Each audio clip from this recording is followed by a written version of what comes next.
Goblet squat.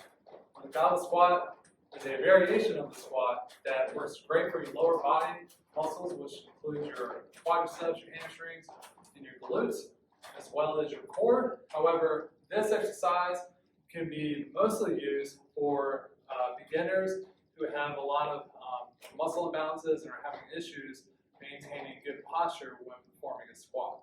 Now, the good thing about with the goblet squat is going to generally keep you most safe opposed to doing an overhead squat or front squat or high bar, low bar squat. So, when you begin with the goblet squat, okay, you're going to have a dumbbell or a kettlebell, okay, or pretty much anything that's heavy you want to hold in front of you. So, typically when you start, there's a few different ways to hold the weight.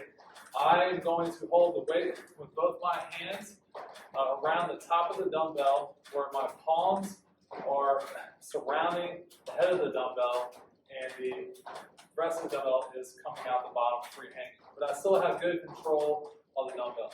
You want to make sure you have good control of the dumbbell and it's close to your body, because if you are barely hanging on to it, you might be focusing on your grip rather than doing a proper squat. So, when you do the goblet squat, okay, first things first, you want to check your feet placement, okay?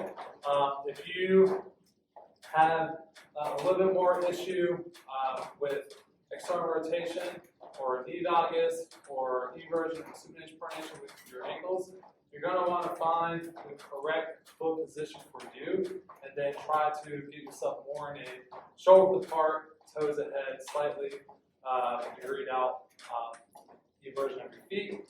But you want to create a good base for this movement. Now, what I'm going to be focusing on is when I start lowering into a squat position, I want to create some external drive with my femur. I'm just going to turn on my glutes and have this activated.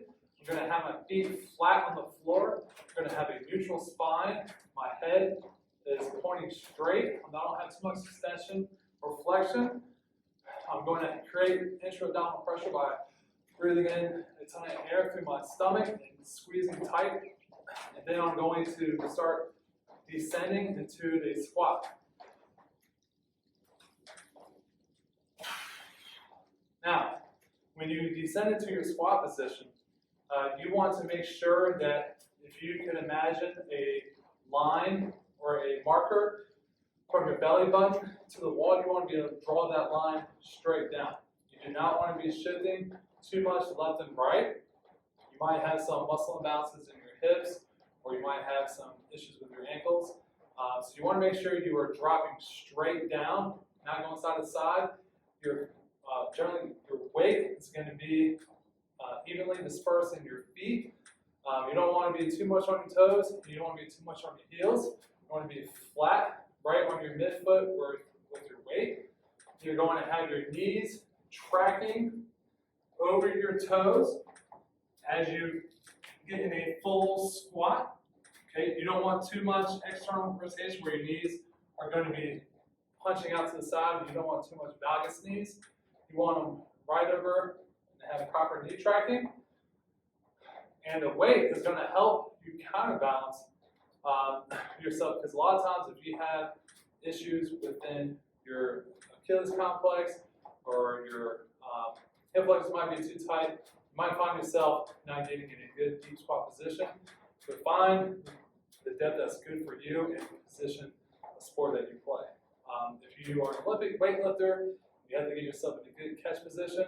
You want to get as low as possible. However, if you never find yourself in a position where you're passing parallel, then dropping to a position just above parallel or at parallel is going to be ideal for you. So depending on your sport, you may want to utilize the proper depth for the squat.